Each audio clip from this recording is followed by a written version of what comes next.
Under upcoming events, we don't have anything on the upcoming events, but I am calling on Councilman Flores to give us a shout out to Chris Campbell. Thank you, Jay. Chris Campbell is my recent appointee to the Library Advisory Board for Place 2. And he really wanted to be at the council meeting, so I'm doing him a solid and just saying, Chris, wherever you are, if you're in the audience, welcome aboard. Thank you for serving in Library Advisory Board.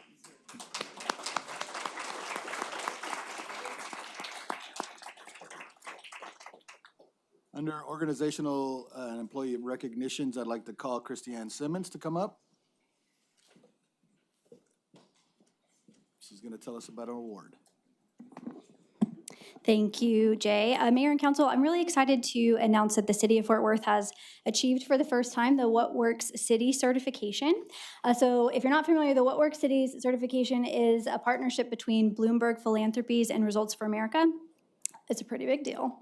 It started in 2017, and we've been kind of looking at it that whole time, but it really wasn't until the implementation of the lab and support from you for the data analytics function that we're able to pick up a lot of steam here. So the purpose of this certification is to recognize cities that are effectively using data to make decisions, and not just like once or twice as a one-off, but really where the data harnessing is threaded into the practices and policies of the city. There are a couple of people, including Amethyst Sloan, who's not here because now she lives in Virginia, annoyingly. But she kind of was the torchbearer of What Works Cities for all of the last 7 or 8 years. But over the last year with the lab's work, we were able to sort of cross the finish line for the first time. So we're really excited.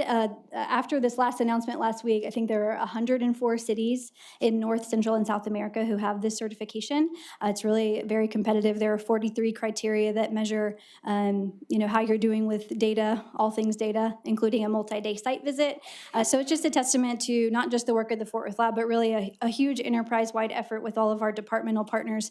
In particular, they were really impressed by water's data management, of lots of procurement thumbs ups. And so this isn't the end. I've already asked the staff, like, hey, what does it take to get to gold? Because we got certified at silver.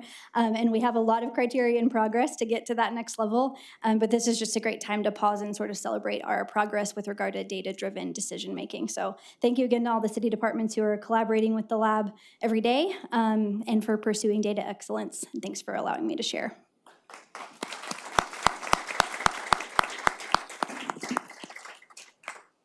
And last but not least, on the organizational updates, I'd like Mark McDaniel to go up to the podium and be recognized for his time here in Fort Worth, as this is the last council meeting with us since Friday is his last day. Wow. Oh, boy. Jay didn't tell me he was going to do this. I asked him to let me quietly just ride off He into wouldn't the have showed sunset. up if I told him. You're right. This is the last council meeting I'll ever attend. So, and it's bittersweet, but I'm so happy it's with you all. Just a few quick comments. Number one, couldn't thank David enough for inviting me back in to be a part of this family. I feel it truly has felt like that. The council, I know that, there's from time to time, there's some disagreement, and that's healthy and that's good. It makes a stronger city. But I've never seen a group work this well together, and sometimes it may not feel that way. But this is the 8th city I have served, and I've, also been with organizations nationwide. And it's just not like this everywhere else. It's a very special place, and it's because of the work that you do together as a team. And I've really enjoyed working with each one of you. Mayor, you're the 12th mayor I've worked with. Head and shoulders, you are the finest mayor I've ever worked with. That's very cool. I mean, not just because you're political savvy and your communication and, you can speak at the drop of a hat and be very articulate, but you're also very compassionate. That's very special. Thank you, Mark. And then the city leadership team goes the same, comments about being part of a family. We've just done some great things together, and thanks for letting me be a part of that. And that extends to the department directors and many projects. And then Jay, best wishes to you, brother. The council is in great hands with your leadership at the staff level. And also, the city's in good hands, so wish you all the best. Thank you. How many years total in city government? 40. Wow. Yeah. Wow.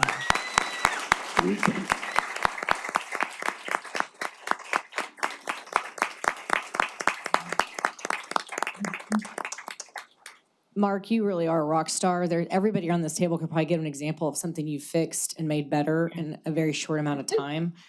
David Cook was very wise when he started working with you to say, hey, what about coming on board full time? And I think that took a lot of coaxing. As much as I've given you a hard time about leaving because I did not want you to leave, I'm excited for you and your wife and your family to really have a little more balance. I hope we still see you around. We won't make you come to a council meeting. You don't have to do that.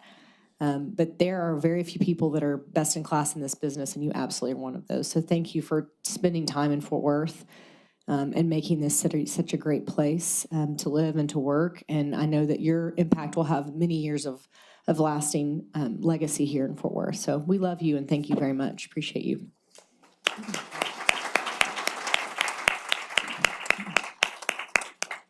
Mayor, I'd like to say something too. On a personal level, Mark, I really want to appreciate you. My back is turned just so I can speak in the microphone. But I want to appreciate you on a personal level because during my dad's sickness, the multiple times that you text me to say that you was praying for me, that meant a lot to me. And I appreciate that we can work here at this table, but we also can have compassion and personal. So from me and my family, thank you, Mark, for being a good friend and a personal confidant during my dad's passing. I appreciate that. Mark, I'd like to say something too. I really appreciate your help and guidance and expertise during the EMS transition. That helped us all, on the ad hoc committee and as a city staff really appreciated your leadership in that regard. So thank you, sir. I have commentary too, Mayor, if it's possible. Please, Gina, yes. Too often when you have new staff coming in and they know they've got a new council, sometimes they just don't do their best. And many of you have been in my office to see the huge maps of my district that I have showing specific things like schools, trails, rivers, community centers, what have you. Before I talked to Mark, staff was insisting they couldn't do that. I knew the hell they could.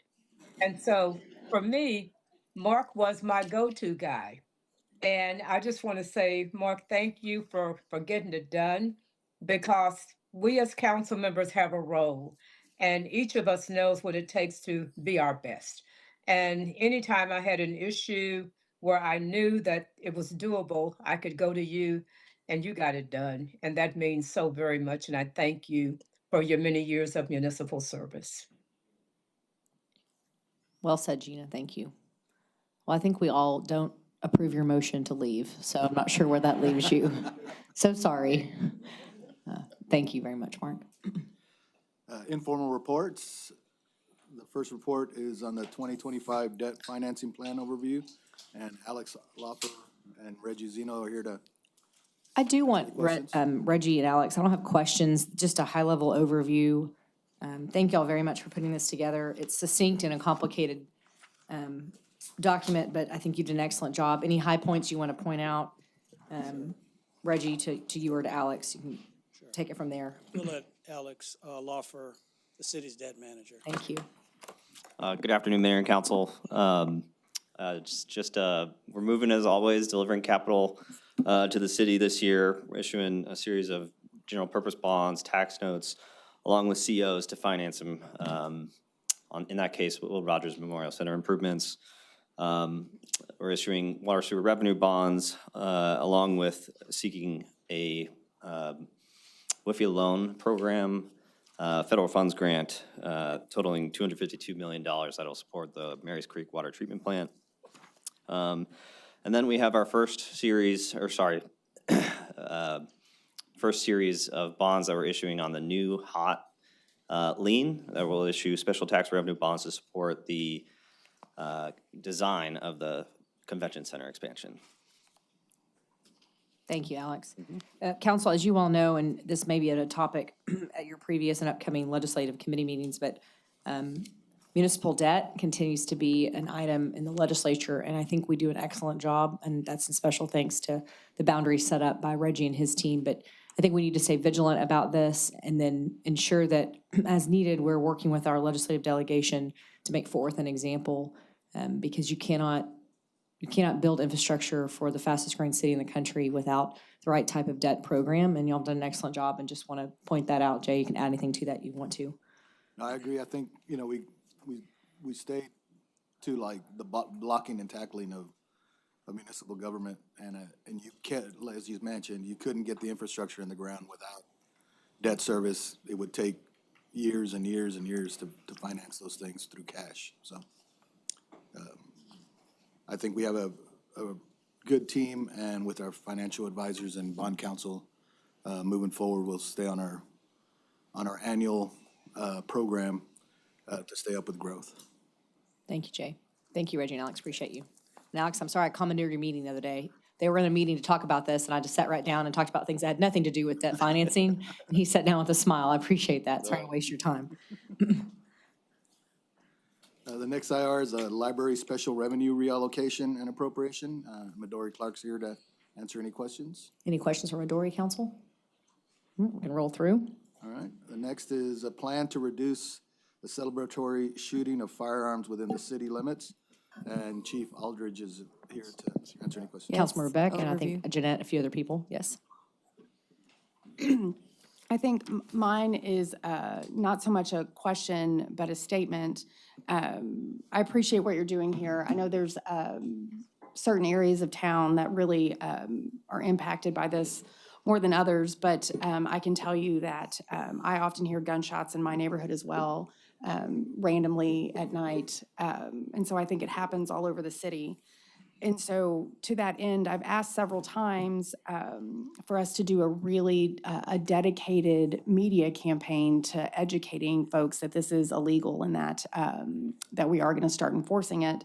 And so I appreciate here that you've got a plan to push this on social media, but my push on this would be that we go farther than just social media and look at some traditional media outlets, whether that be both English and Spanish, TV, radio, and newspaper, to make sure that we are reaching folks that are beyond just the social media universe. That's all I got. Thank you. Jeanette? Just, like Councilwoman Beck said, I almost daily hear gunshots in my neighborhood, and I really do not want what happened in Forest Hill to happen in Fort Worth, and inevitably it will. And we just need to be more aggressive. We need to fine-tune these gunshot detectors to locate those hot spots throughout the city, just some very aggressive traditional media outreach. Chief Aldridge. I agree with you. And so over the past couple of years, we've been looking at gunshot technology for quite some time. And fortunately, with the two companies that we're partnering with, we have that opportunity to at least see it on a trial basis to see how it's going to work. It will take a little bit of time for us to calibrate the systems, because not everything you hear is a gunshot, and not everything, sometimes there's fireworks. And in fact, at the District 11 meeting, I mentioned that we have one gunshot detection by Rosemont Park. Unfortunately, some of the alerts that they were hearing were from the train that goes by that's very near. And so it's really kind of fine-tuning that technology to make it work for our purposes. But I think there's a lot of promise in that. And I would agree with the social media and the mainstream media information, getting that out there, because that's the best way to get to the public. So we have a really good pro team that I don't think will be an issue to get that going.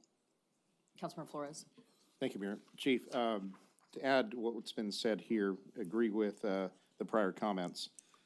You anticipated a question that I had about the pilot program. When is that ending as far as the gun detection tech shakedown?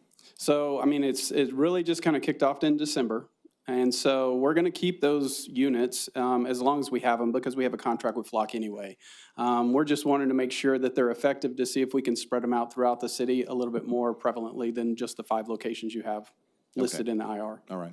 And then the prior information the council has received about the hotspots around town in our council districts as far as reported gunshots.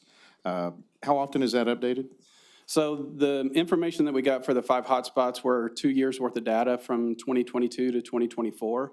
We can definitely relook at that each year to see if those hotspots have changed, if we need to relocate those sensors throughout the city.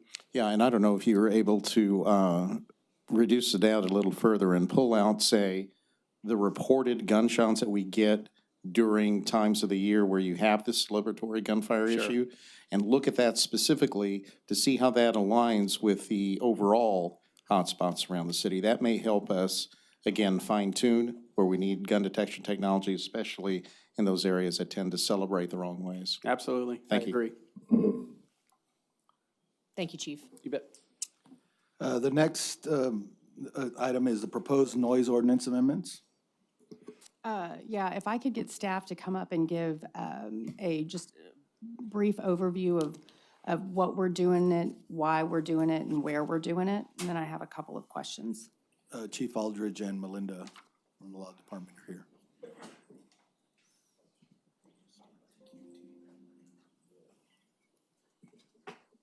The gunshots.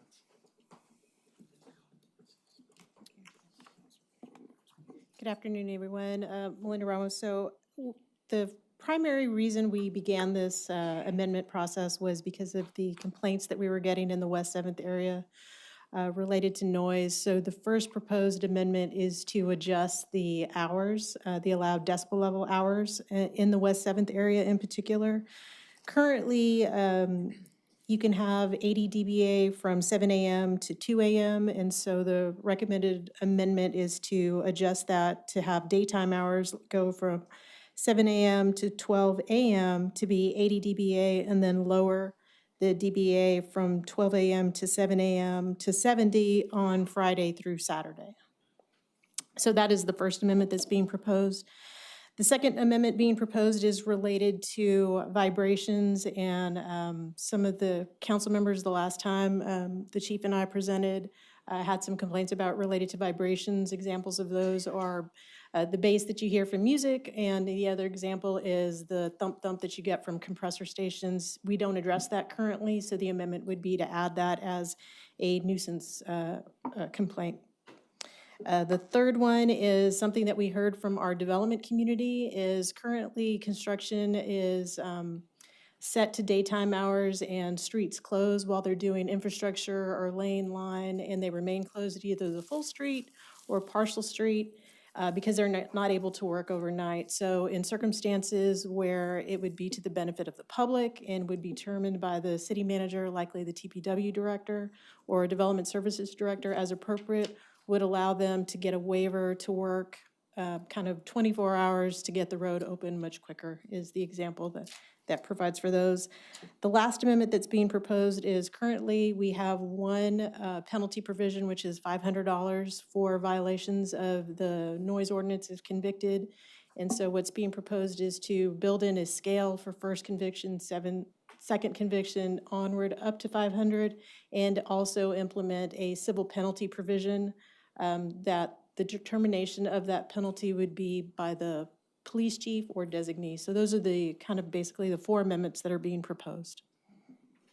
So thank you for that. My first question is, when it comes to the vibration or the thump thump, how are we going to measure and enforce that specifically? Is there, like, for noise, we have a reader, so. Right, so right now, what the proposal would be is to put it in that provision of the ordinance that applies to when the person who's being the most affected by it for their quiet enjoyment of their residents would be the one that would have to report that complaint to the police department and be the witness if a citation is written.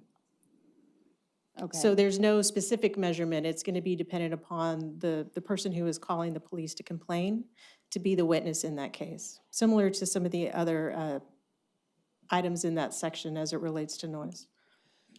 Okay, and so other items in that section as it relates to noise, though, there's a measurement. And so if this one doesn't have a measurement, is it up to the officer's judgment as to whether or not, or if someone complains, they get a citation? So it's always the officer's discretion, even when there's a decibel level or there's not. For most of our noise violations that are considered nuisances, You don't necessarily have to have a sound level, a sound meter reading for it if you have a complaining party that wants to be a witness. Okay, But it is at the officer's discretion as to whether or not to write that citation. And that would remain if we make this amendment. okay. And then what is what's the timeline for implementation on this? I would anticipate we'd be able to get this to council by the end of April, if not before then. Okay, and then do we know what our public outreach to the affected businesses is going to be on this? So I would really have to defer to Dana on that piece. Okay, thank you. I had a quick question. What is I know this is specifically for West 7th, but what about the rest of the city? What are the typical daytime hours and nighttime hours? I knew you'd ask that. I'll have to, if Dana can answer the question, then I'll come back with you with that. Okay. And Exactly. I have a question about fireworks and how this impacts that. Yeah, thank you, Councilmember Beck. Dana Bergdorf for the City Manager's Office. So we would reach out to, of course, the Cultural District Alliance and then the West 7th Restaurant and Bar Association and others that you may recommend or that others may recommend. Okay, and then when we begin the enforcement part, my preference would be that we have some lenience in making sure that folks understand that they've changed before we're issuing citations, which I think we typically do when we've enacted, like when we did the open container ordinance down there. I think there was kind of a period where we informed folks. The one thing that I'd like to ask of staff, if we're doing this, and I understand why we're doing it, and I think it is necessary to create some harmony amongst the businesses and the residents down in the West 7th area. I've asked staff before, and I'm gonna ask staff again, there are experts we've done the Safe Night study, and that's really great from a safety perspective when it comes to policing in the area. But what we haven't done is really looked at noise specifically, and there are consultants that work with entertainment districts that can come in and they can help these bar and restaurant owners with how they can internally make some changes to their business to reduce that outside noise coming through, whether it's, the direction of your speaker or, additional foam around windows, et cetera.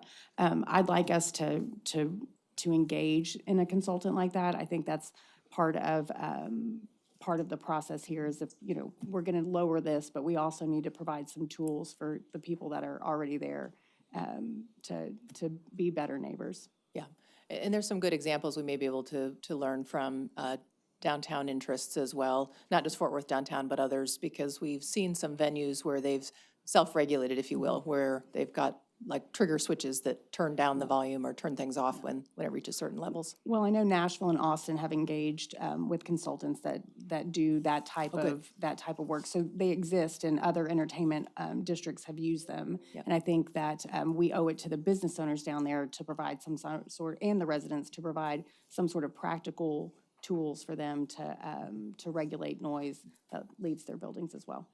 Very good. Thank you. Carlos, do you have a question? So for Councilmember Hill, the noise levels in residential areas are for daytime hours from 7 a.m. to 10 p.m. They're at 70 dBA, and then from 10 p.m. to 7 a.m. they are at 60 dBA. So I was trying to understand the difference between, is the West 7th area So considered? the West 7th area is about 10 decibel levels louder, just on, in terms of What is the difference between this area and a residential area? How do you determine So the difference? I think, and I'll have to refer to Dana again, but West 7th is a mixed-use area, so it's more, there's commercial and a mix of residential, as opposed to our residentially zoned districts that the decibel levels that I gave you would address that are just purely residential. There's no commercial Okay, that makes sense. in that Okay. area. Thank you. Carlos? Linda, as far as the other entertainment districts, Stockyards, it's its own issue as well. I mean, you can be there on East Exchange or even West Exchange on any given night, you hear loud music, and the MPOs are aware of it, and, they take a judgment approach to what they want to take care of.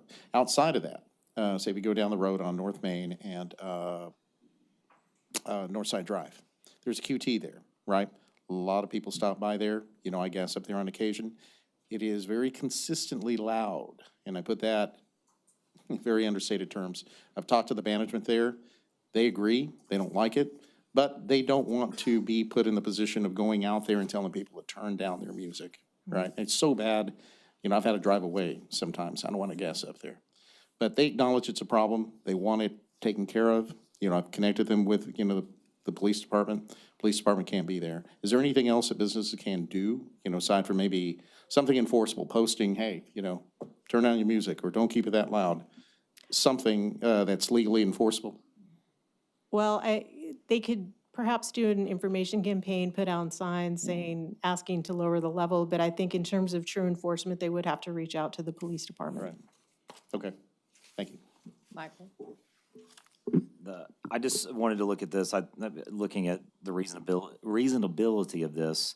One question I did have, is there exceptions to this rule if it's a permitted event, which has gone through our permitting, that it could go later or these decibel levels don't apply when it's a permitted event? Are you referring to our outdoor events ordinance, Yeah. a special event? So Yeah. there is an exception to the noise ordinance for permitted events. Okay. Because we know what time it's going to end and things like that, right? That's correct. Okay. I mean, to a certain extent, they still have to comply, but there are some exceptions that are allowed for certain special events. Perfect. I just want to make sure there was at least, if there was something like that being held down in the area, that they could still do it.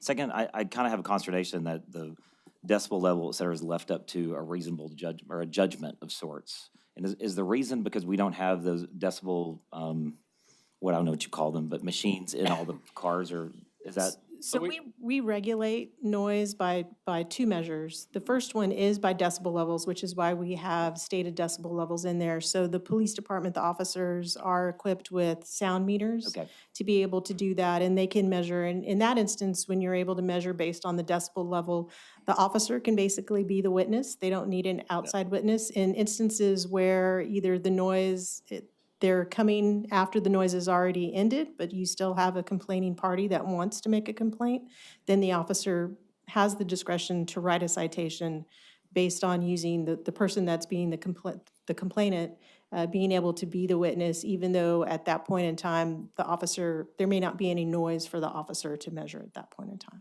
But You got to remember, I mean, our ultimate goal is compliance, right? We don't want to write tickets every time we go out to a loud music hall, and sometimes they're just having a good time, maybe a birthday party. They don't know that they're disturbing their neighbors. So really, I mean, that's the approach we take most of the times is the most reasonable approach, which is please turn it down. But if there's reoccurring calls, then we'll probably issue a citation.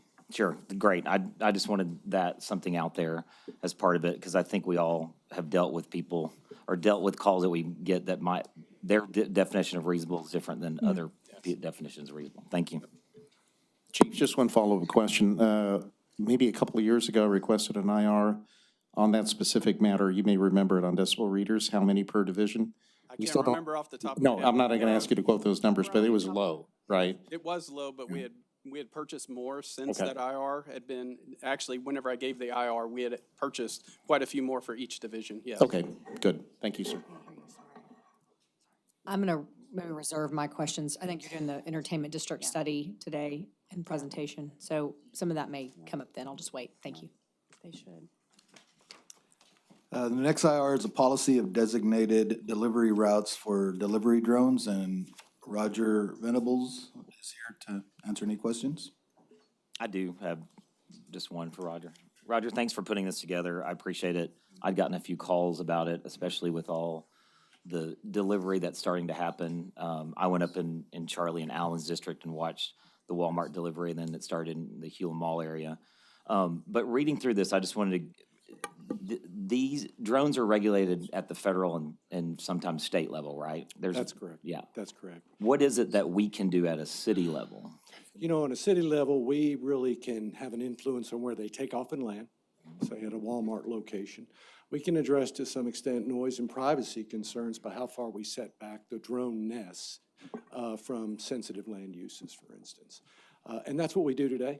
So as a drone operator comes in and wants to apply for a site permit, then they have to give us a site plan, show us where their fence is located at, show us where their drone nest is, any outdoor building that houses the drones at night. And they might have a small generator to recharge the drones during the day. They show us that, they get their authorization. That's really our regulatory authority. You're right, we have very limited, the FAA controls the national airspace. Okay, so it sounds like from a location, maybe some aesthetics, maybe some noise if there's a generator. That's the extent we can regulate any of these from the Yes. city perspective. Yes, Okay, thank you. you're welcome. The next IR is a Stormwater Program fiscal year 24 capital delivery and maintenance accomplishments, and Jennifer Dykes here to answer any questions. All right, the next one is an update on the Camp Bowie revitalization code. LaShondra Stringfellow is here. I would like to have a, Councilmember Crane? thanks, LaShondra. Come on up.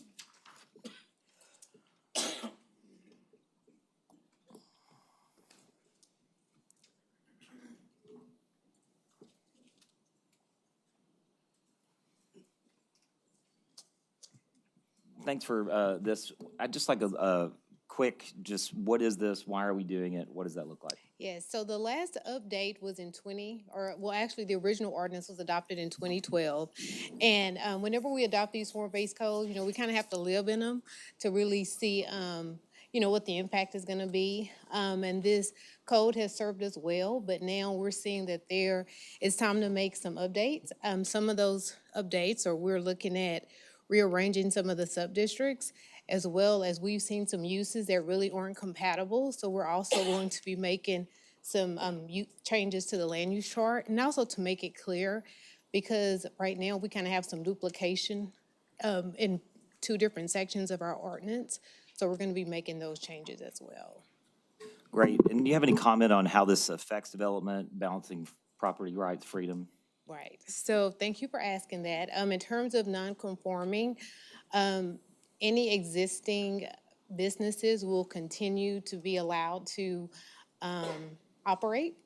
However, if there are any changes, for example, if a business moves out and a different type of land use wants to come in, then that's when that would be impacted. But existing businesses will continue to operate as they're existing now. Those businesses can continue to exist. Great, I appreciate it. I just wanted that on the record of why we're doing this, what the changes are. Yes. And we will also be sending notification as well to all those property owners. I appreciate that. Thank you. Is Lydia here or no? Lydia, I might have damaged a yucca today when I was trying to come across Camp Bowie. So I'll figure out who I need to pay for said yucca in the middle of your beautiful median. It looks like you're about to re-landscape, but I'm just owning it today. Okay. I very much apologize, Michael. Mayor, that concludes my report. Okay, good. Okay, council, we'll move right into our work session items. If I can flip to the right page here, sorry.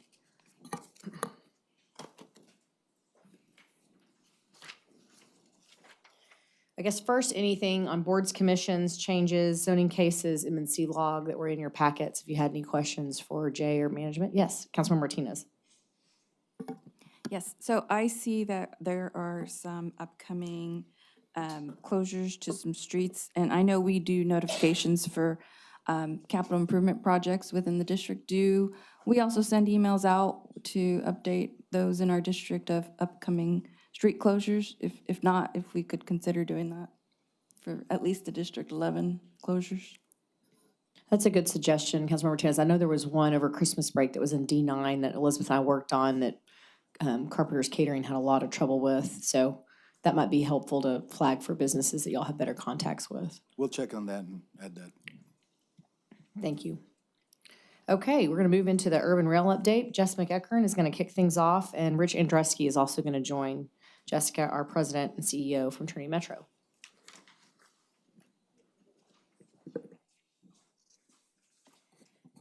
Perfect. Mayor and Council, we are excited today to share an update with you on the work that this committee did.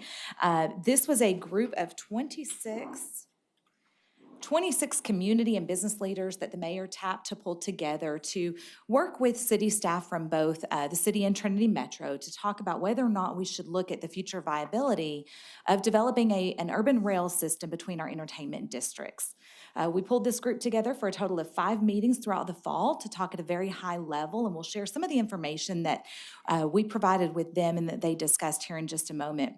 I will also acknowledge that we were supported by 2 outstanding consulting firms. One was Texas A&M Transportation Institute, and the other was HDR, both of which we currently work with right now.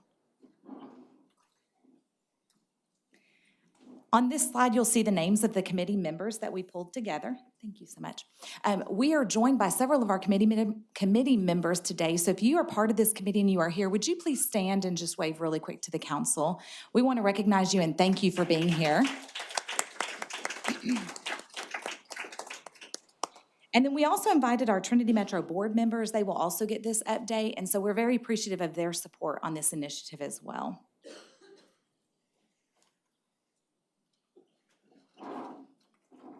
All right. At the very first committee meeting, one of the things that we did was to set what the purpose of the committee was. And so we determined that the purpose of this committee was to explore the potential of urban rail, capitalizing on opportunities for economic development and tourism, while also providing for transit options for local residents. And I'm going to kick it over to Rich now to talk a little bit more about what the committee discussed during our meetings. Jessica, thank you. Would you mind advancing slides? Great, thank you. So a couple key considerations of the committee. We wanted to learn from past history here in Fort Worth, particularly the 2010 streetcar study. Also looking at peer systems around the country. One of the advantages of pursuing this initiative at this time is that we can learn from others. There's ample examples of what works and what doesn't work. And so we want to really not only get consensus among this committee, but also learn about the best path forward for a potential urban rail program. We did our best not to define streets, although I don't know if we succeeded totally in that. We know generally what the districts are here in Fort Worth that could benefit from something like this. And the goal with a program like this, let's be clear, is to not only move folks that are going between our entertainment districts and tourism districts, but also to provide access for residents. And as we see growth in our central city, we see growth in the West 7th area, we see growth in the stockyards, near South Side, Lancaster Avenue. We've got to be mindful that with that growth comes potential for congestion. And we really believe there's an opportunity here to begin to layer in some investments in urban rail. I'll point out one thing here.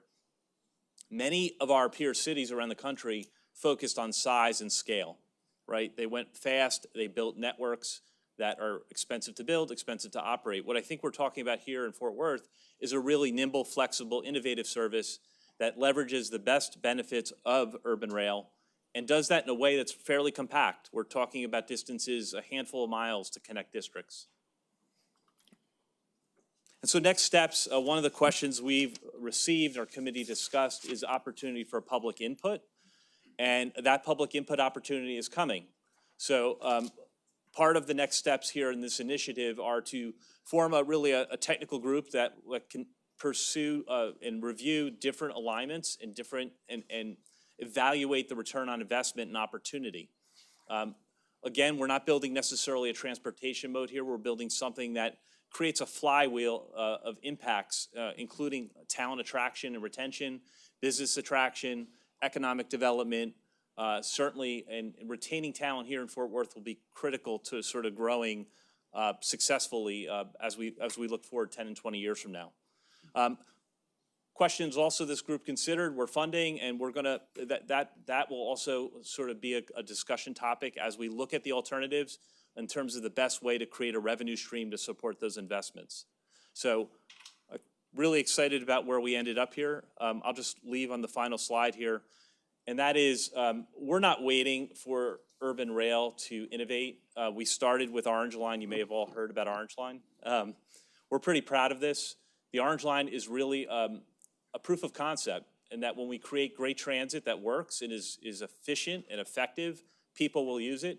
And so we're really happy with the results so far, and we think there's a lot more opportunity ahead. So thank you. And Mayor and Council, I'll just note, at your place, each of you have a copy of the summary booklet that goes into a little bit more detail on the conversations and the things that the committee learned and discussed. We will also make sure that this summary report is put on our city website as well as the Trinity Metro website too. Yeah, Councilmember Flores.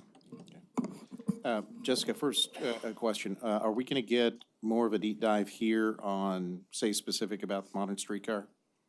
Or is that for later? Probably for later. Okay, let me just say this. I took a quick read of this. Kansas City is a good case study, but I would also humbly recommend to the committee, look at the city of Milwaukee. Okay. And then we'll talk. Perfect. Thank you. Thank you. Any questions from council members? No. Council, thank you for, and to those that attended all the meetings and participated and also attending today.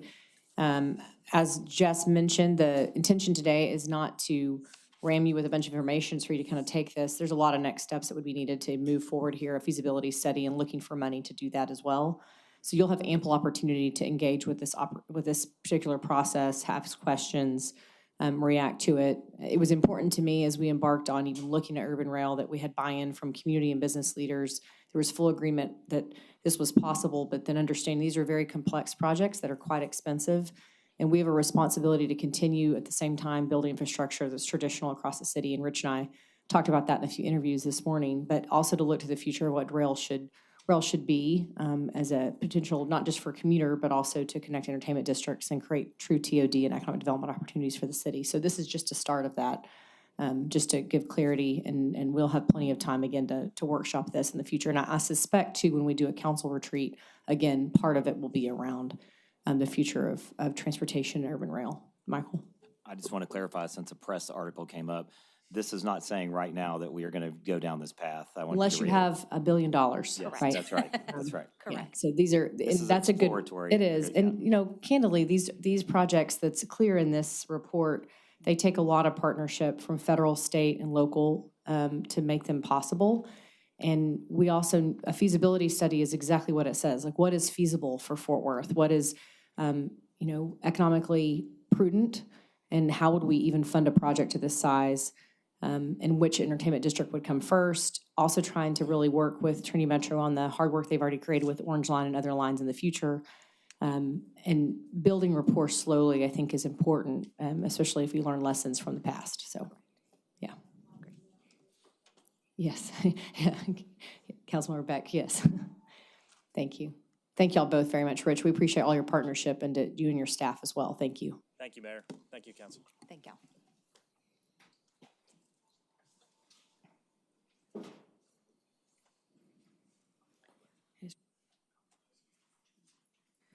Are y'all waiting on me to cue things, aren't you? So sorry.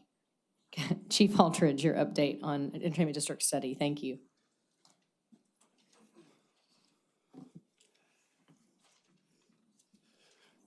Mayor, council, city manager, it's great to be in front of you again. And it's really, it's refreshing to be up here to be talking about the entertainment district study, because if you guys remember, we kind of started this little endeavor about almost 2 years ago. So it was kind of culminated in a couple of high profile and actually tragic incidents that happened in the West 7th area, which made people kind of question the safety and security of that area.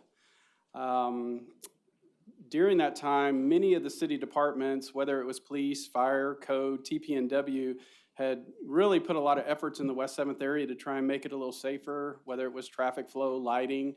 But we really wanted an outsider perspective to see what we could do differently and see if we could make some positive impact. And so an RFP was created. We created a steering committee, and we selected 4 entertainment areas, which was West 7th, downtown, Stockyards, and the near South Side Magnolia area. Held interviews, and we selected Safe Night for the project. So this was our steering committee members. We have some of them in the audience today. I saw Bob Jamison, I saw Chaz, I saw Katrina Johnson, and Mike Brennan. If you guys could wave, because honestly, you guys don't understand how much time we asked them to volunteer to help us with this project. We met monthly, and sometimes we met more than monthly to kind of talk about this topic. During one of our meetings, we actually had a steering committee of young people, which were much younger than I, that go visit these entertainment areas. And really, some of their insights were helpful for us because they saw it from a different perspective. Some of them actually said, most of the entertainment districts, they felt safe during the daytime, but, not so much at night. They said West 7th lacked the distinct culture or identity beyond being a bar district. There was parking issues that came up all the time whenever they were talking about entertainment districts. The perception of safety and security, not only in West 7th, but in the stockyards. It said the West 7th lacks a strong sense of community or connection among businesses, which could be improved by promoting the faces behind the establishments. And I mean, the comments kind of went on and on and on. But from their perspective, it was really good to see kind of their input and their insight, because they do visit these places quite frequently. Safe night. Safe night, whenever they came in, they kind of had a 4-phase approach whenever they looked at our area. And one of their biggest themes is that this isn't a police-only event. This isn't solely on the shoulders of the police. It takes everybody kind of in an ecosystem to make this work. So they completed on-site assessments of each one of the areas. They did a risk string modeling, and basically that's a fancy way of saying that they looked at environmental factors that contributed to crime. They developed a bar and restaurant voluntary accreditation model and training recommendations for city staff and bar employees.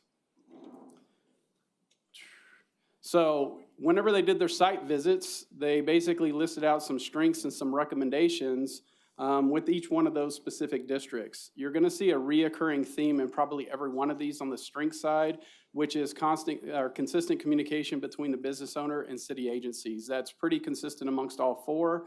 You're also going to see a consistent on the recommendation side, which is increased for traffic enforcement engagement. But as you can see from West 7th, you know, the strengths are, we have a dedicated team there.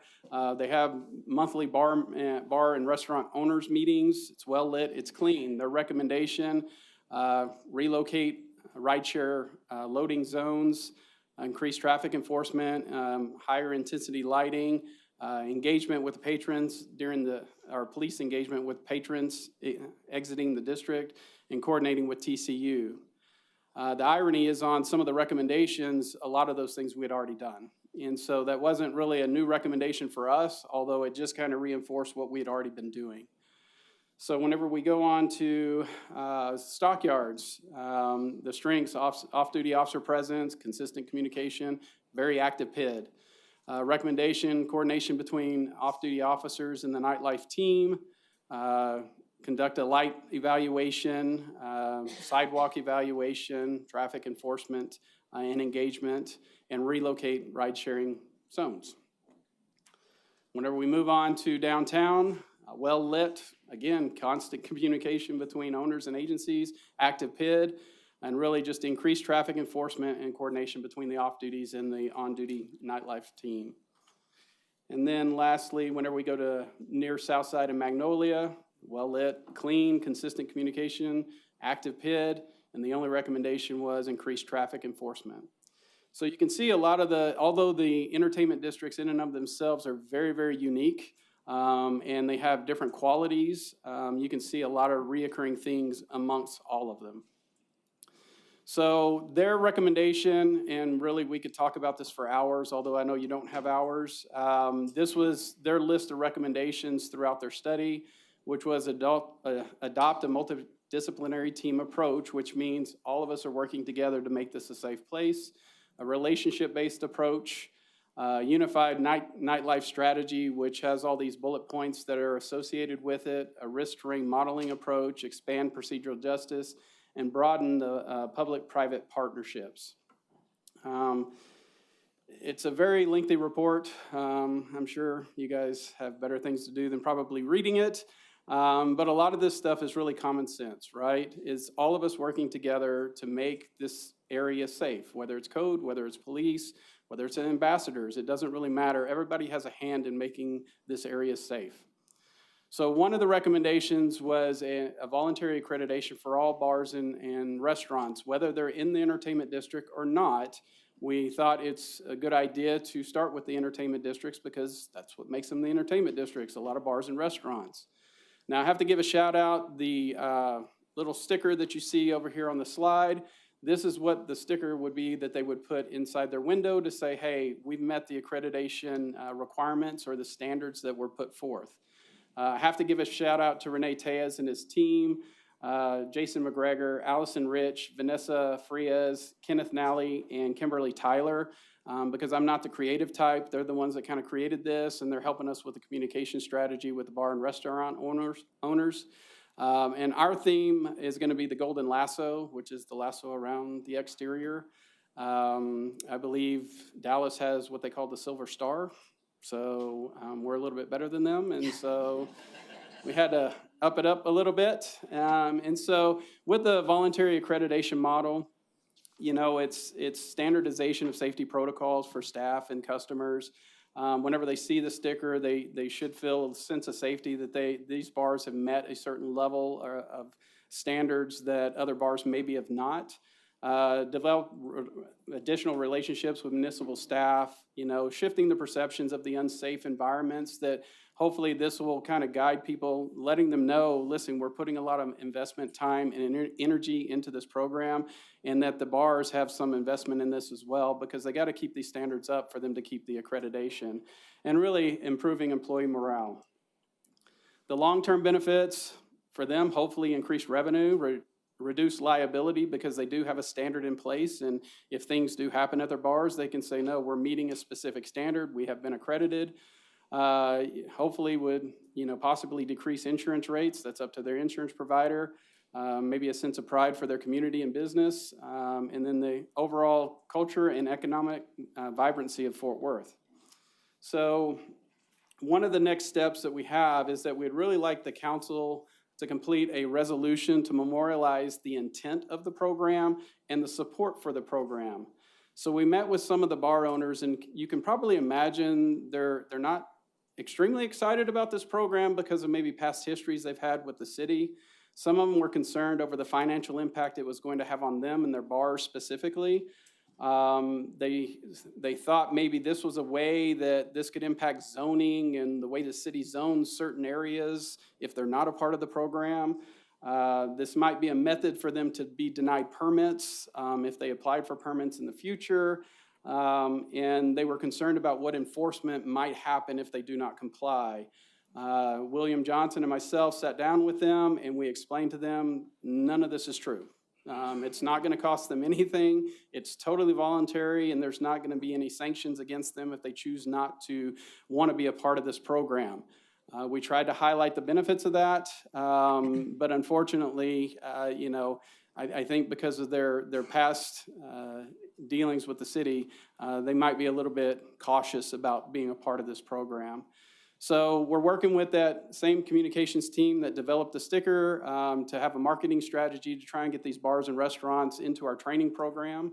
We're going to partner with Visit Fort Worth that they're going to highlight these businesses that are accredited through this program. So whenever visitors come to either the Omni, Dickies, or wherever, we can say, hey, these are the places that have been accredited and are considered safe spaces in our eyes.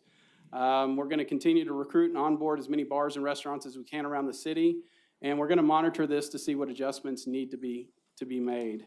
So one thing, the training is coming up on March 26th through the 28th. It's going to be at the Bob Bowling Public Safety Complex. And so we're really at the point right now. We chose Chaz. I know Chaz is out in the audience. I saw him. He's kind of the program lead, at least in the West 7th area.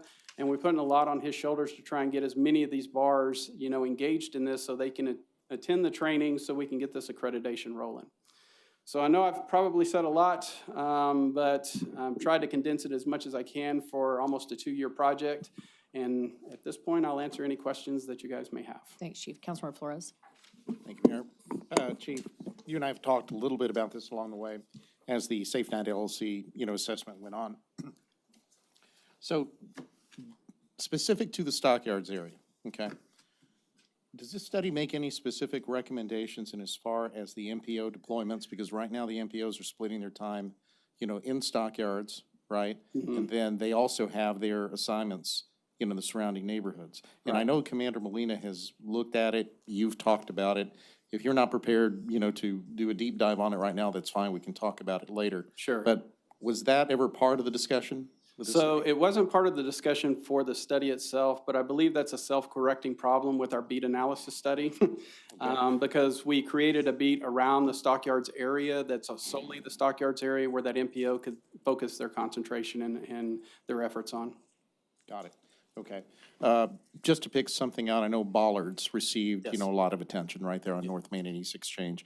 Right now, what do we put, vehicles or, those sawhorses down and block it that way? In the event of what's happening around, not here just in the country, but also internationally, where you have vehicles that just, plow into crowds, Yes, right? Very serious, potential threat. yes. So bollards, of a suitable capacity would be a good idea to have. So that's part of the Safe Night LLC study, right? And- So it's not necessarily part of their study, however, it is a safety component of stockyards. So the bollards for West 7th their installation started on February 24th. And if you can remember, I think there were 6 or 7 locations we were putting bollards there. We are doing a feasibility study for the stockyards. I agree with you that they would be very beneficial in the stockyards for the reasons that you listed. Okay, and then clarify for me again, I guess, what are you asking council to do? Is it necessarily endorsing this plan, or what specifically is that? So the overarching thing would be the resolution. So talking with the bar owners, one of their concerns is that they would like to see this kind of memorialized from city council, in a resolution that would make them feel more comfortable what pitfalls may be there or what things are not going to happen to them. Whether it's the financial impact, whether it's going to be the zoning changes, whatever things they have in their mind that thinks this is going to be used against them, we wanted to memorialize in that document for you guys to vote on. Okay, and again, that would apply to the bars on West 7th as well as Yes. stockyards? Any the entertainment districts. district or any bars within the city of Fort Worth. Okay, all right. And for the aforementioned reasons, I guess, so long as we include these other things that I've mentioned and, others that I did not mention. Sure. As being related to, the overall safety, assessment of the stockyards. Absolutely. I would ask that. Thank you. Yes. Councilmember Beck. Thank you for your time in putting this together. Also, Chaz, thank you for being here out in the audience. Not just West 7th, but near South Side as well. So it really takes good bar owners to be partners with the city to come up with a solution. So thank you and everyone, all of our business owners that were part of this. If you could go to the recommendations page, and I know you probably didn't put a ton of info on here just for sake of time, but I have questions about what those mean. Sure. So did they provide us with, it's my opinion that we take a multidisciplinary approach now. I mean, code works with, we had the street sweepers down there for a while telling people they didn't have to go home, but they couldn't stay here. We had, we have fire out there, we've got PD, legal. So in my mind, we take a multidisciplinary approach. So did they offer ways that we could communicate better or involve other people, or was that just like a blanket recommendation? It was a blanket recommendation because we do this on a daily basis. I mean, Okay. this isn't uncommon for our city because our departments work very well together. Okay, and then the relationship-based approach, did they offer any specific suggestions as to that? So the theory behind the relationships-based approach is that you have the city staff workers working with the bars and owners, and basically, because they're having those interactions, they have developed a relationship which makes things move a little bit easier, or maybe some of the misunderstandings are kind of diminished.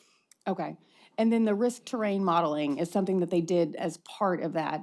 They did. And is that where we saw the recommendations as to like high intensity lights and Traffic enforcement? Yes. Yes, correct. Okay. And so when they talk, I'm glad you brought up traffic enforcement because we saw that in every single one of them. Are we talking about speeding? Are we talking about parking? Like what specific traffic enforcement and what's the gain? Why traffic enforcement on all of those? So some of it was, from their perspective, possible DWI drivers that are within the area leaving these bars and restaurants. Others, of course, are the what we call the hot rodders that cause a little bit of challenges for us throughout the city. Not necessarily the parking issues, it was more moving violations that they saw during their observations. Okay, great. And then recommendation number 6. Yes. Did they offer any specific recommendations as to how we broaden the public-private partnerships? I believe it was just more of a generic statement. I would have to go back and read the report on that one specifically. That's fine. And then on the accreditation model, I see the benefits there, but can you walk us through what it will take for these bars to become accredited? Maybe just an example of some of the stuff they'll have to do. So some of the standards that were listed are things that they already do. The signs posted in their windows, training for their staff. Many of them already have training for their staff.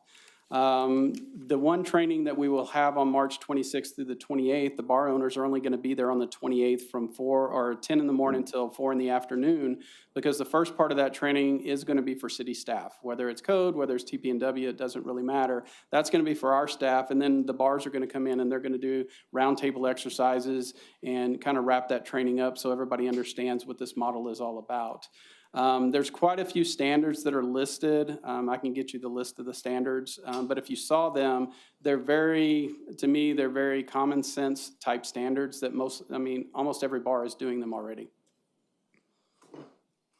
So it's just about memorializing then what the bars are already doing? It is, yes. And so we would ask the bars that basically they have a policy on file that have these recommendations in there and that they are meeting this recommendation. So each year, somebody like Chaz, at least for the West 7th area, the program lead, would go around, they would look at these bars and make sure the standards are still in place and the bars are still meeting those standards, so we could issue a sticker for the next year and update the date on that sticker. And really, the only heavy lift I can see for the bars would be to have an actual written policy that memorializes the things they already do. Gotcha. The only ask that I'll have is, we have a lot of off-duty officers that work part-time jobs at these different bars. And Yes. I'd like us to explore tying that policy of them being an accredited bar through this program and allowing those off-duty officers to work there. One, I think that politely, softly nudges bar owners to want to be part of this program, but also I think it helps keep our officers safer in those jobs because they're at establishments that we've identified as safe. Yeah, if you see one of those bullet points that says enhance off-duty officers' responsibilities in entertainment districts, they looked at our policy and they thought maybe some of our off-duty officers do a little bit more than what they're doing already. Okay. And so that's something that we're looking at a policy level to see if there's some other, responsibilities that maybe they can do. Okay, great. Thank you. Yes. Any other questions? Mine is just such a suggestion. One of your slides about how you're going to implement this. I don't know how many conversations we've had with the chambers, but I think that might be an also logical place to make sure your bar owners are engaged there. They might also be a neutral party to help, if and when there's ever an issue where they feel like the city's not being a fair partner, the chamber's always a good neutral ground to say, hey, can we have a better advocacy campaign around this? And I'm sure Steve, for the Fort Worth Chamber and all of them really would help us think about, could they do more outreach to each of these different entertainment districts across the city and give them better representation in each of their respective chambers? That maybe also be a good option. It's a great suggestion. Anyone else? Great. Thank you. Thank you. Okay, next is our 2026 bond, and Christiane Simmons is going to kick things off for us.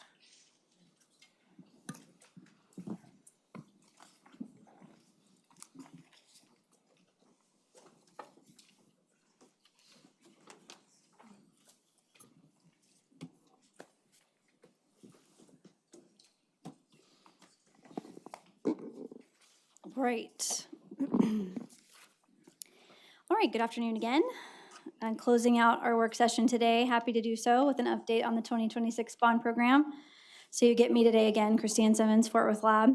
The lab is the home of the bond program now, if you didn't know that. It fits really nicely in with planning initiatives and capital budgeting and all of those things. So we've been coordinating this work. This is really your first presentation on the 2026 bond, but we've been working in the background for really pretty much a year now. And so it's been a great team effort just like what works cities. You see my theme. So again, thank you to departmental partners and the lab staff who have all worked on this. We have a bond projects working group that's met monthly or more, really for the balance of the past year to get this right, to get it to you in order to then open the doors for public engagement with you. And speaking of that, I do want to note for any public who's in the audience or who's watching either now or later, we know that bonds are intensely personal discussions. They can be difficult discussions about trade-offs. So we want to tell you that this is not like a fully baked bond program. We're bringing it here to council just to begin to get input. So we're really early in the process leading up to May of 2026. So if you're a person or a neighborhood or organization who's looking for a project and you don't see it in the list today, just know that we're about to sort of open the floodgates of public engagement over the forthcoming months, both in person and digitally. So just want to level set there a little bit. All right, so where have we been so far? Departments submitted a lot of projects, as you can imagine. And so we had to create a methodology to turn those submissions into a viable plan. And so the Bond Projects Working Group and the lab came up with a methodology. And without digging like way into all the data, like I can tend to do, it first incorporates the department's expertise. So the departments, as you know, they have a ton of inputs that they use when they think about submitting and prioritizing projects. Some of it's quantitative data like, pavement condition index, right, or asset condition. And then a lot of it is qualitative data. I'm thinking about Parks, who I know keeps a running list of things they hear from residents and stakeholders about parks. And so they have that anecdotal expertise that we also really rely on and that the lab certainly can't replace. But the lab also has a data input to this process. And so we applied a number of sort of citywide strategic looks at the project list as well. So that measured things like, how does this project connect with other existing efforts, right? How does this project leverage existing funding partnerships? Is it advancing the city's strategic goals consistent with approved master plans? We have this whole strategic investment plan that sort of overlays all the adopted plans, so we know where our targeted investment areas are. So it was a good mix, I think, that the Bond Projects Working Group came up with that gave us a very robust, data-rich scoring methodology that took into account all that departmental expertise that can't be replaced at all, but also kind of gives it that strategic, comprehensive look across the city. And this is a great table to demonstrate why we need a robust scoring methodology to get to a viable bond plan. So this is submissions by department, so it's not yet organized here in proposition format. So this is department submissions, and you'll see the date is pretty recent there up top. That's how recently we've been continuing to update, scopes and cost estimates and things. But as you can see, the needs clearly outweigh the assumed debt capacity. I mean, even just TPW's bond request alone, right, exceeds our assumed debt capacity. And so that $800 million number at the top right is our planning number as of right now based on our projected growth in appraised values. You've seen that number a few times, even in today's debt plan IR. You'll see it there. And you'll also see that figure change as we get closer. We'll get certified values in July. So I'll be up here talking to you about budget, about certified values, but we'll also be recalculating the bond capacity number right at that time. And just this is because, as a reminder, the city of Fort Worth does not structure its debt programs with the intent of a tax rate increase, right? We're really proactive and conservative to manage our existing debt. And so that's why we continue to revisit that number as it gets closer. All right, so now we get to the list actually organized by proposition. And so this would be probably about what the propositions would look like in 2026 on a ballot, and the amount per proposition here. So just quickly walking through, you'll see streets and mobility infrastructure improvements, typically the lion's share of the bond. So we've provided an average over the last two bond programs of what that percentage looked like in 2018 and 2022, and then the proposed ratio for 2026. So streets and mobility there at about 2/3. Parks and open space sitting at 23% historically, and again in 2026. We have library improvements in the package, public safety improvements, which encompass fire, and then 911, which is of course police and fire. And then a proposition related to animal care, a new shelter.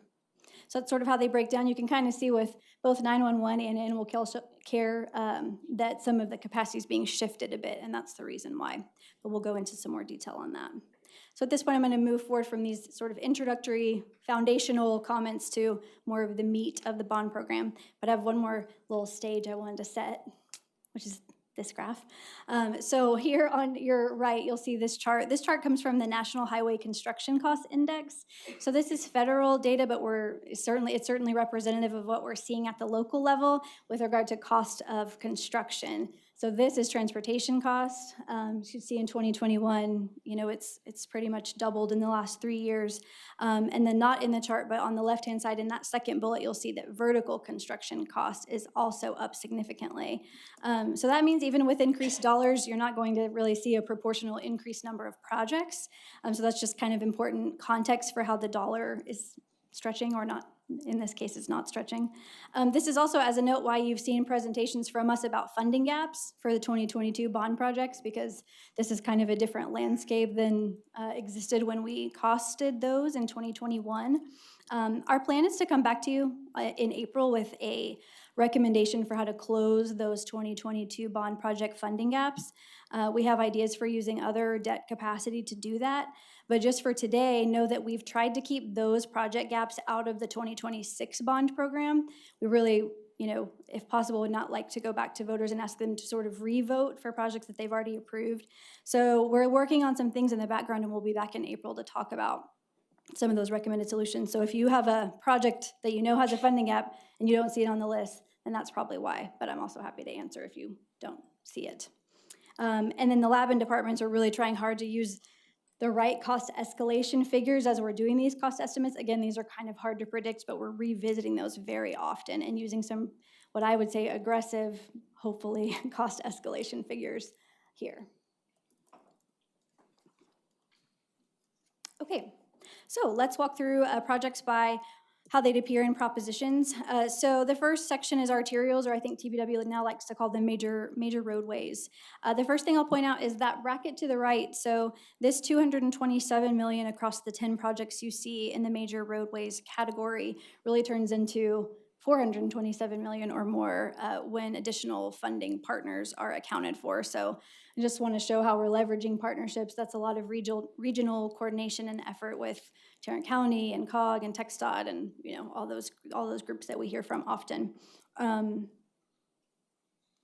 next category I want to show is, if you can see that green, we have a couple of projects that were designed in the 2022 bond that are now going to construction in the 2026 bond. So that includes those first three: Meacham Boulevard West, East Bailey Boswell Road, and Heritage Trace Parkway. I'm going to try not to just read the list of projects and try to give you some more detail, but happy to go through any of these. So all of three of those were voter approved in 2022 for design, and so we'd ask that they go to construction, of course, in 2026. The next big one is Bonds Ranch Road, and I actually have a map on this one that might be helpful. I got a quick question. Is this updated from when we previously met and talked?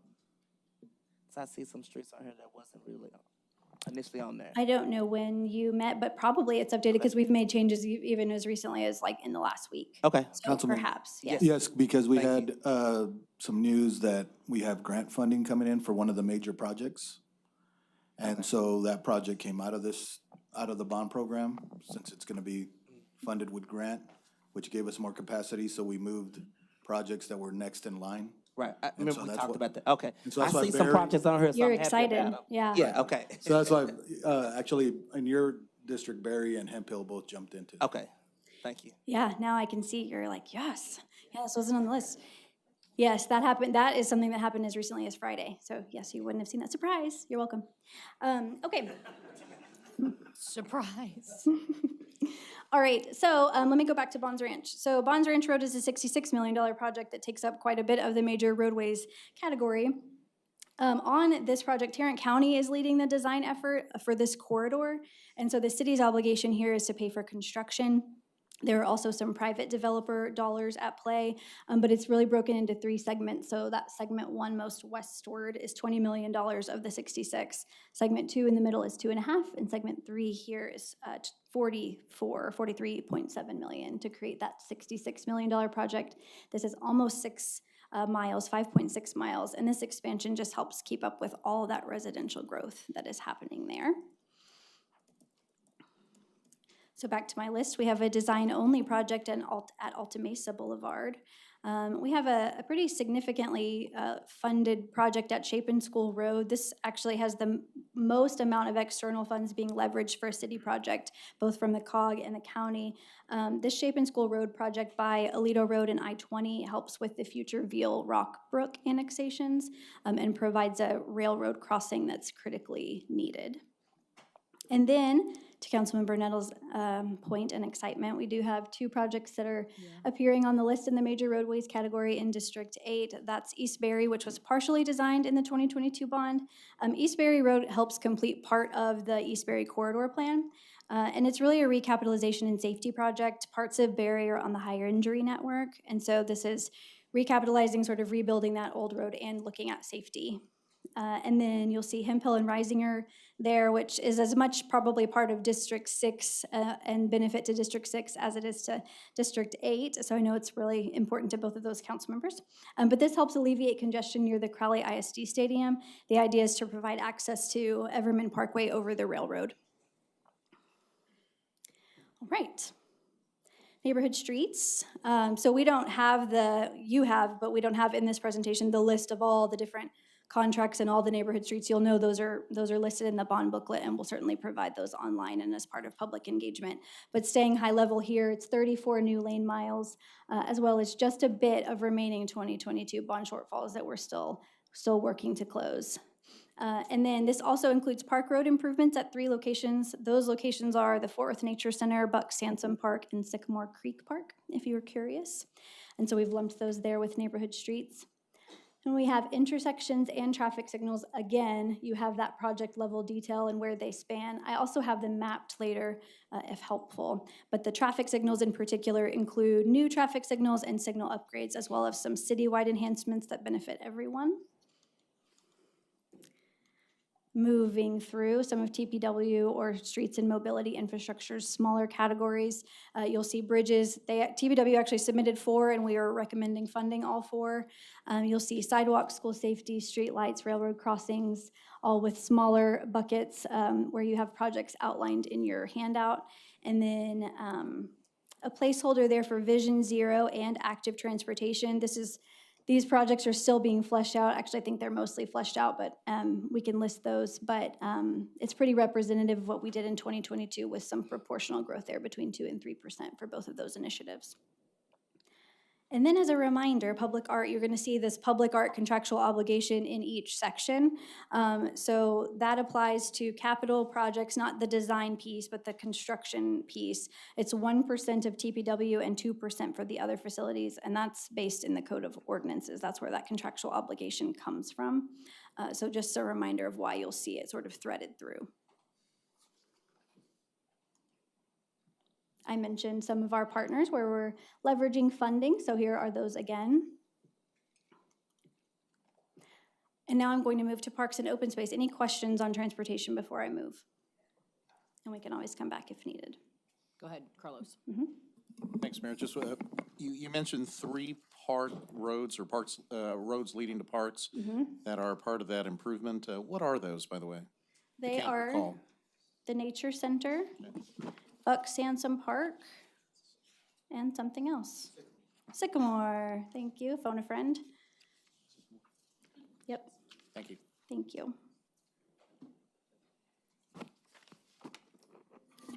Okay. Moving on to parks and open space.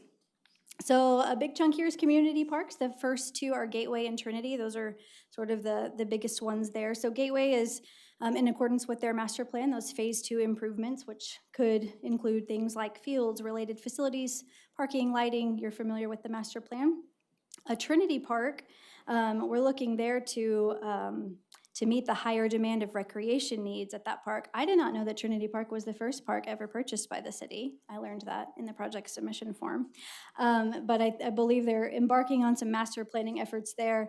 So this will include design and construction of park amenities, depending on how those planning efforts go, but things like playgrounds and picnic shelters and site furnishings, and also includes some funding for riverbank and natural resource restoration at Trinity Park. And then you have Buck Sansom West, Prairie Dog Park, and Glenwood, and we can talk about any of those details, but those are just a bit smaller in the community parks section. We have the rebuilding of the Tatiana Carr Jefferson at Hillside Community Center. I think we're mostly familiar with that, but that will include the demolition and rebuilding, redesign and rebuild of the programming space and the facility needs of that area. And then we have contractual obligations to the Botanic Garden and the Fort Worth Zoo. These are typically included in the bond program. Notably, the Botanic Garden contractual obligation completes our deferred maintenance, infrastructure maintenance agreement that we have with BRIT. So this will be the last time you see that here. And then in the water gardens, you might remember that the first phase of water gardens improvements was funded in the 2022 bond program to kind of figure out what's going on there. And this is a projected $10 million to start doing more of those improvements. So it includes things like the active pool infrastructure, the south wall circulation and connectivity, and the northwest cascade fountain. I don't know if you guys know all the parts of the water gardens. Maybe a map would have been helpful or a diagram. But those are some of the items that we'd project to do with this $10 million. Continuing on with park and open space. So we have open space acquisition. You'll recall that the 2022 bond program was the first time the voters approved to have open space acquisition in the bond program. And so this is not just acquiring land, but also sometimes capital projects to get those sites ready for public use, things like fencing or parking or signage. And it not only acts as a counterbalance to the 50 acres a week that we lose to development, but also important for environmental quality, things like watershed protection, ensuring air quality, and certainly align with the mayor's good-natured green space initiative. Next, we have aquatic facilities. So you'll see two there proposed by Parks, North Zebos being the first, and then the North Park YMCA gym and aquatic expansion there in District 4. And that includes matching funds, I believe, from the YMCA. The Meadowbrook Clubhouse and Cart Barn is included in the proposal. It's an aged facility. And then there are a couple of athletic complexes and infrastructure projects that Parks rolled together. The most sort of public-facing one is the Rolling Hills Soccer Complex in District 8. Renovations there that include things like turf fields and restrooms and lighting. And then the Parks Service Center renovation and a new one to keep up with as park inventory grows, maintenance needs grow, and these are the facilities that those folks operate out of. And then again, the public art contractual obligation there. Just a reminder, we get this question on open space. So with the 2022 bond dollars, they're about 80% spent and on track to spend their 2022 appropriation by the time the next bond is available. You guys have approved this 13 acquisitions, 601 acres. So that's just a status update there that I think it's been a minute since you saw. All right, I'm gonna move on. Okay, so libraries, there are 3 projects that are in the proposed bond program that have to do with libraries. These are all expansions of existing libraries. The first is Southwest Regional, Eastbury, and Diamond Hill. So these would include multi-purpose rooms for programming, community meetings, teen centers. These are high-demand libraries. One is from 1967 on Eastbury, and then the 87 and 89, respectively, for Southwest and Diamond Hill. So this would improve those facilities and give them some additional space to house their current needs. I know in at least the case of Southwest that that's literally expanding the footprint. I can't remember the other two if they're being redesigned or also expanding the footprint on those sites, but the plan allows for both.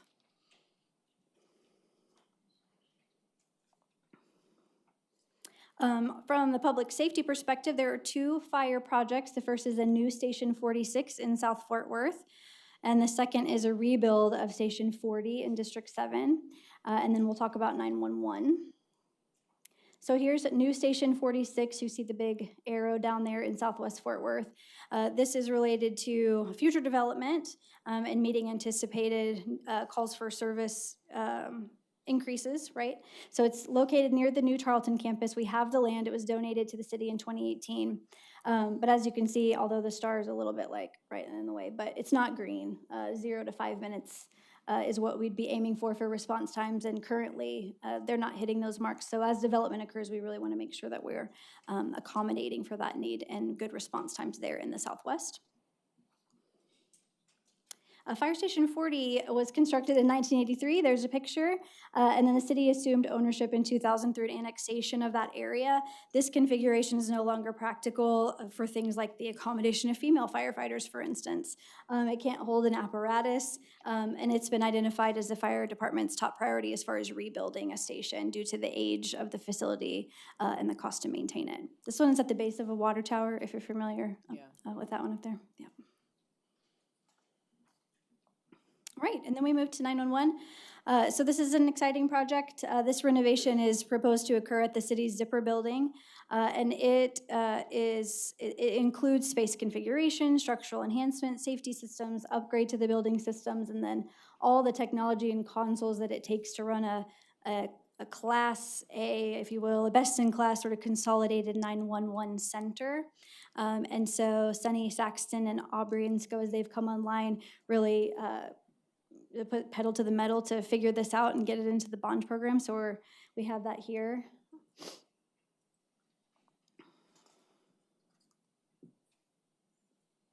All right, and then we move into animal care. So this, the code department's proposal is to construct a new animal shelter to replace the existing Chuck Silcox Center. If you've been to the Chuck Silcox Center, you know that they're operating at capacity maybe beyond capacity. And so this would replace that center and construct a new one. You might remember that in the 2014 bond, we designed the North Center and then constructed it through the 2018 bond program and used those kennel pod design. They would propose to do that here as well so that they could continue to expand into the future because we know demand, for animal, that capacity will continue to increase as population increases. But we'd like it, we don't have a property acquired for this, but the intention would be to remain in the Southeast Fort Worth area. So we're still exploring options there, but it would replace the existing. Cindy. I have a question for you. Yes, ma'am. Are we going to keep the name Chuck Silcox? I don't know. I would say that's a council decision. I guess it's up to you. I guess it's up to you. Well, it was listed so generically, I thought I would just mention that because Silcox brought a lot of money to that center, engagement from the other family of the Moncriefs, and so that'll be something that the community will convey to the council. But my main reason for asking was it looked to be generic, so I guess there will be a discussion that's had after I'm no longer in office. No, it's a good question. Brian, do you have a comment? Yeah, no, it would be up to the council. Okay. Thank you. And is the vision to, if you're replacing Chuck Silcox, you're going to purchase additional land, build a new center, and tear down the current Chuck Silcox? And what does the city plan to do with that location and property? It hasn't been determined yet. Okay. I know a couple of organizations reached out about possible, acquiring it and whatnot. Unfortunately, it has reached the end of its life. We're sort of doing everything we can to keep it going. But yeah, that's still open. Okay, that's helpful. And then go back one more slide, Christiane. I noticed the public art note here. Mm-hmm. This is way far in advance, but I would offer that let's think differently about public art in that location and use the $1.2 million really strategically. It could maybe be something that you could actually use somehow for staff or for the city or something, rather than just putting a statue outside of the location for $1.2 million, just offering an idea. Great. Thank you. I like your idea. I like where your head's at. And for the record, it's the Chuck and Brenda Silcox. Oh, thank you. That's okay. right. So I can ensure that that's properly named. Yeah, Sandy just stated that Chuck and Brenda were on the phone right now debating that, so. I got Sandy's back. The debate has been decided. Michael just brought it up, Sandy, so we're good. Okay. Thank you. Good note, thank you. Thank you. All right, so that gets us through our prop by prop walk. The next sort of set of slides is just a mapping. So we have a citywide map, but I also have them the team mapped them by region so you can sort of see the locations of projects. So I'll stand here and click through them awkwardly while you guys look at them. You also have these obviously in your presentation decks, and we'll make all of these things available online. But here is a look at the East project. So again, these are kind of just like general regions. They're not necessarily on perfect lines. And then we have south, so you see the legend there, there's signals, you'll see little lines of arterials. Some are under construction, some that were designed last time, constructed this time, so a couple different keys there. We have the west portion of the city and number of intersections here. Since we didn't get into that level of detail, you can see some of those. Here's central. Some intersections there as well that you didn't get to see the project detail on. And the north. There's big arterials there, as you'd expect. And then this is just some history of funding by district. I know that it fluctuates, but this shows 1822 and then proposed funding. And some of these share, projects among themselves, and a couple cases where lines really, butt up against each other. So you'll see those denoted in asterisks there. I wanted to note that some of the big changes are the redistricting has moved projects that one time were in one district, now they're in another district. Oh, yes, good note. And same for projects by district. So this number has also fluctuated a bit. And then there's some projects that are considered citywide. So like the animal shelter, for instance, serves citywide. Open space is acquired everywhere. There are a few signals projects that are citywide enhancements. And then public art sort of goes everywhere too. And then as we flesh out these Vision Zero and implementation of active transportation initiatives, those will go up into the list. I want to pause here. So this is the projects that I just summarized total to that $800 million planning number. But we did want to provide a list of projects that are not in the $800 million planning number, but that either scored maybe next highest in certain categories or projects that we know have public interest. So this is a sample of what that could look like. The point here is just sort of to emphasize that we're not, again, coming with this like fully baked bond proposal that we can expect people to weigh in on without really knowing what else was there. And so we plan to take a supplemental list sort of to you when we talk to you in a deeper dive workshop, which we're hoping to do in April, and then also into the community. And so we can have some of those trade-off conversations with people. The debt capacity is real, and so we'll continue to recalculate, and we won't exceed that. So a $10 million addition from the list would have to have a $10 million reduction from the existing list. But I think that providing sort of a menu to you and to the public is helpful to have a little more of a substantive engagement process and more productive conversations about the options. So we just rounded up sort of to what would be $925 million. By selecting a number of projects that were close to that line.